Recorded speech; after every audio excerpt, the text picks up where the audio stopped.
oxygen levels in our body are very high, so that the metabolism, the burning of fat, the utilization of nutrients is much, much better if the oxygen consumption is higher. So if you have an iron deficiency, your oxygen consumption also goes down, and that is going to be dangerous. Now, similar to vegetarian sources and non-vegetarian sources of protein, iron also, there is something known as heme iron and non-heme iron.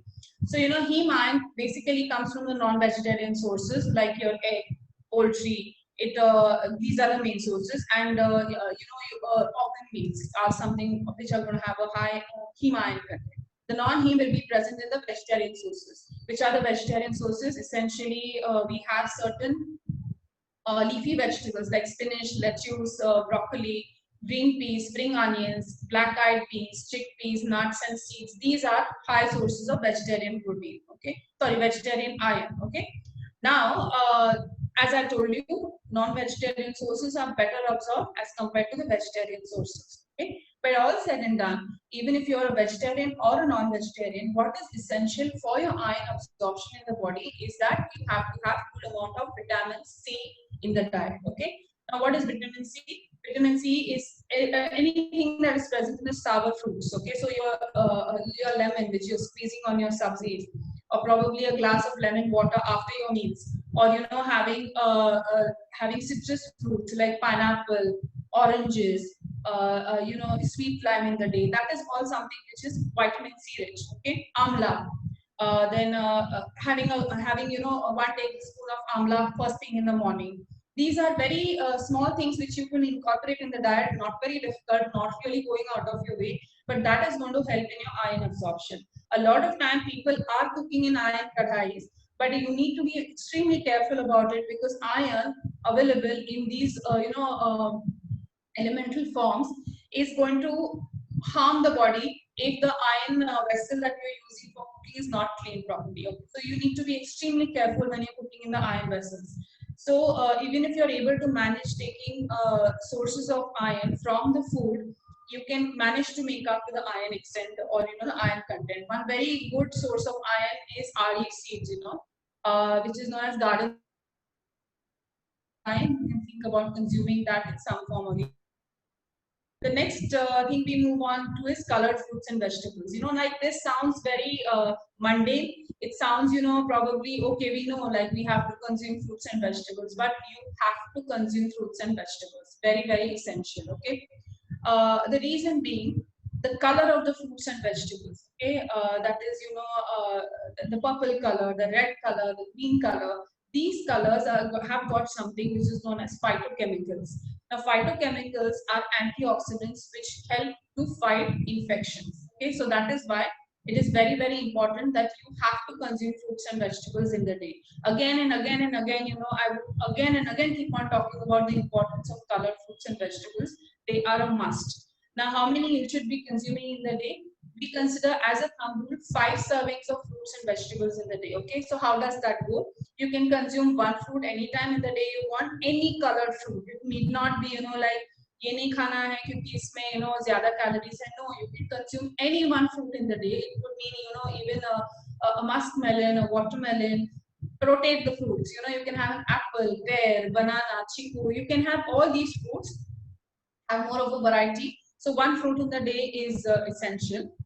Salads in the form of your raw salads or koshi meals which you eat in the afternoon, okay, or in the lunch and in the dinners. That is going to give you 2 servings of your vegetables, and the subsies that you're preparing is also going to give you the vegetables in the that is the servings in the day. So 5 servings, 1 fruit, 2 servings of salads, and 2 servings of the prepared subsies is going to take care of the phytochemicals or the antioxidants, and that is very important to build up your immunity. Very, very important. So what colored fruits and vegetables do? They help to fight free radical damage, okay, because it maintains the integrity of the cell. A healthy cell needs a better immunity. It's a taken, okay. It also gives you vitamin A and E, which are best sources of antioxidants. It also gives you vitamin C. Some of the fruits which are sour, as I told you, they also contain vitamin C. So they are something which are small packets of healthy nutrients which you should be consuming at least 5 servings of fruits and vegetables in the day. Okay.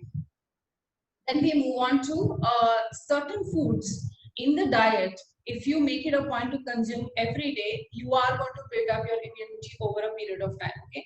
Now one very important thing that you need to understand is, even if you start building your immunity, you cannot, it doesn't happen that today in a week's time only when I start consuming all these good foods and my immunity is going to be very good, and it's going to be taken care of. No, it's a slow process.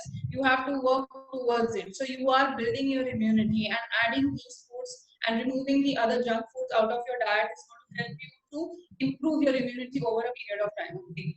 So what you need to consider about ghee. Now, ghee is something which has got short chain fatty acids. Okay. In Ayurveda also there is a lot of importance of ghee, and I really stick by it, because ghee, first of all, it is something which heals your entire digestive tract. Okay, so that is the first advantage of ghee. Second is, ghee contains something which is known as a short chain fatty acid. Okay, now you all know that our intestines, especially the large intestine, are made up of healthy microorganisms or healthy bacteria. Okay, now these healthy bacteria help us to produce nutrients. They help us to build up our immunity. They help us to fight infection by attacking the pathogens. So we need to increase the load of our healthy microorganisms. A lot of times, because of antibiotic consumption, because of consuming higher junk food in the diet, because of not consuming enough of fruits and vegetables in the diet, the count of these microorganisms starts going down. And once this count starts going down, the immunity also starts going down eventually. Okay, so we need to increase this microorganisms which are there. Now, how does that improve? First thing is the fruits and vegetables that I was just talking about. Fruits and vegetables contain something which is known as prebiotics. Okay, prebiotics is the fiber, and the microorganisms grow on that fiber, and that is something which is very essential for having a good gut health. Okay, so that is the first thing. Second thing is, because of the short chain fatty acids present in the ghee, the microorganisms feed on it, they multiply, they have more of the kinds built up, and of course the kind of metabolites that they generate help us to increase the immunity. Okay, so that is the importance of ghee. It should not be it should not be missed out, or it should not be even interpreted like, because I'm having ghee, I'm going to put on weight. That is one myth which I need to really tell you about. Don't ever consider that at all. Okay, the second important component is turmeric.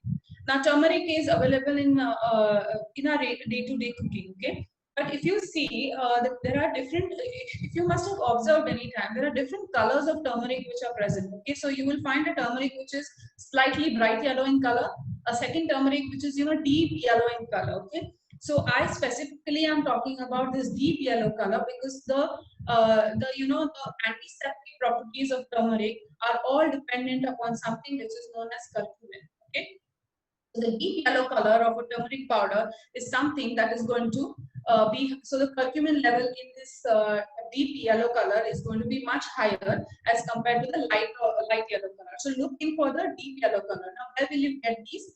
You will easily get it, in any organic stores, or if any supplier who is giving organic turmeric. So how do you need to consume this turmeric? I think we all are using it into our daily sabzi preparation. That's a wonderful thing in Indian cooking, I feel. Apart from that, you can, if you're not consuming as much there, and if you want to consume some more, you can take 1 teaspoon of ghee early in the morning, add about 1/4 teaspoon of turmeric into it, mix it up together, eat it, drink warm water over it, and then you sort it out for the day. So you're taking care of your antiseptic properties, and are also helping to flourish the microorganisms both at one time. Okay. One more thing that you could do is, you could have a turmeric latte. That is turmeric haldi doodh, what we call. Okay, that's extremely good. Not only because of the turmeric present in it, but turmeric and milk combination is extremely good for building up this immunity, or as an antiseptic property. So you should consider using that as well. Okay. Okay. Then the next thing we move on to, and this is something which I have recently learned, and it is gaining a lot of importance these days, is something which we call as probiotics. Now, what are probiotics? The dahi which we eat. Okay, we all know that we use live culture to prepare dahi, right? It's the lactic acid bacteria. Now, this lactic acid bacteria is something that helps us to grow the good microorganisms in the gut. okay? And recent researchers have shown that every ailment is related to your gut health, okay? So let it be diabetes, PCOS, hypothyroidism, food allergies, food intolerances, everything is related to how your gut is healing or how your gut is performing. Even IBS, even acidity, constipation, everything finally, if it boils down to how your gut is, having a healthy gut is extremely important. And how does that happen? Probiotics, prebiotics. So and right now I'm going to talk about probiotics. So probiotics are like microorganisms which then help us to multiply in the body, and the load of the good microorganisms increases and automatically your immune system starts getting better, okay? So where do you get these probiotics? You get these probiotics from the dahi which you eat at home. Buttermilk will also have those. If you want to specifically look for certain good strains of microorganisms over and above the curds and the buttermilk that you're consuming, Yakult, which you see in the market, is having a better strain of microorganisms. So, if you feel like, okay, my stomach is upset, or, I'm not able to digest food better, try doing this. Try having a probiotic drink first thing in the morning, and that will help you to improve your gut much, much better. Again, a few things that have gained importance is aged cheese.